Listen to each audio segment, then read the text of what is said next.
how a tailwind will improve your abilities. Yes, it does. That is the KHOU Audi Central Houston team right after they crossed the finish line in LaGrange. Unfortunately, tomorrow's leg of the ride to Austin had to be canceled because of this rain. Strong winds and a high tide combined to make a big mess on the Kemah Boardwalk today. Water from Galveston Bay splashed over the boardwalk, making the theme park look like a water park.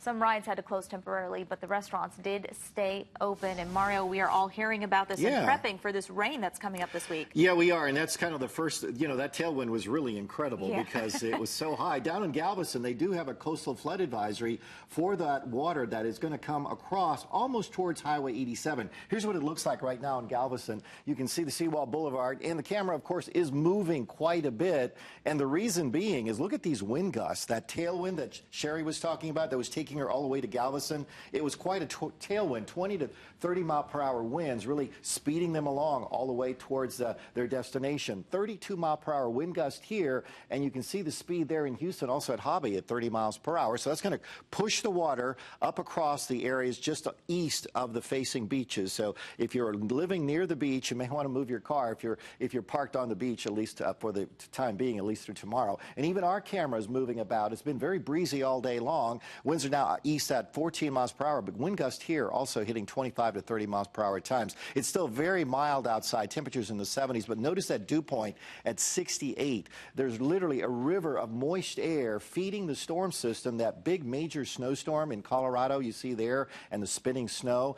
2 to 3 feet of snow in the Rockies. Not only is it going to snow today, but it's going to snow through Tuesday, so the snow is really going to pile up about 3 to 5 inches in the Denver area. We're going to see heavy rain, anywhere from 3 to 5, maybe even 7 inches or 8 inches in some of those isolated areas around the hill country through tomorrow. A flood watch is up through at least Monday. It begins on Sunday morning and continues through Monday morning across the areas just west of Houston. We showed you that earlier. Tonight we're noticing just little spritzes of rain, nothing major, just kind of a nuisance rain on your car because you have to clean it again. Well, here it is tonight. You can see the forecast. Here's our future track. It tells the story of some lighter rain showers turning into more scattered rain showers on Sunday morning. That's about 2 or 3 o'clock in the morning. By 11 o'clock in the morning, notice how much rain is around the metro area. But look out west of I-35 where that race was going to be. Look at that line of showers that they would have run into. Late at night, it looks like by at least 8 o'clock in the evening from Madisonville to College Station to Brenham, a pretty intense squall line there. Wouldn't be surprised if some of those individual cells contain some very gusty winds, some small hail, or maybe even isolated tornado. Our biggest concern is the potential for flooding because that low pressure center you saw in Colorado is going to stay there. So we could see this line of showers, possibly as much as 2 to 3 inches of rainfall, maybe even isolated 3 to 6 inches through the metro area. And notice this little line, this little bow echo here that develops. That could be indicative of some very gusty winds in excess of 50 to 60 miles per hour that could cause some damage. So we're going to watch that. The rainfall totals, at least through Tuesday, you can see there,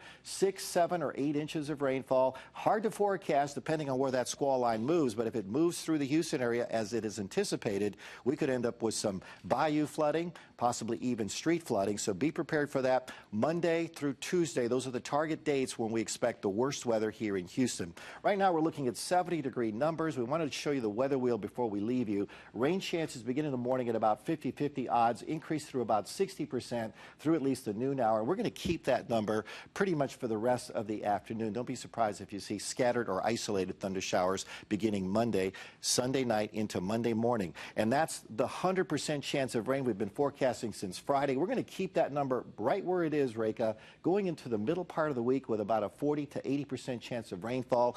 No break in the weather pattern till about Friday.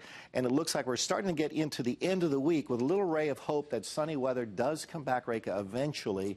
But right now, the first half of the week looks pretty dicey. So on social media, stay in contact with khou.com. You can also use our weather app, our Weathercaster app. It's going to be something that you're going to need in your pocket right away to check the radar. But don't forget, when we're not on the air, social media is always there. We'll be updating that throughout the day tomorrow and also on Monday. Absolutely. We'll be watching. Thanks, Mario.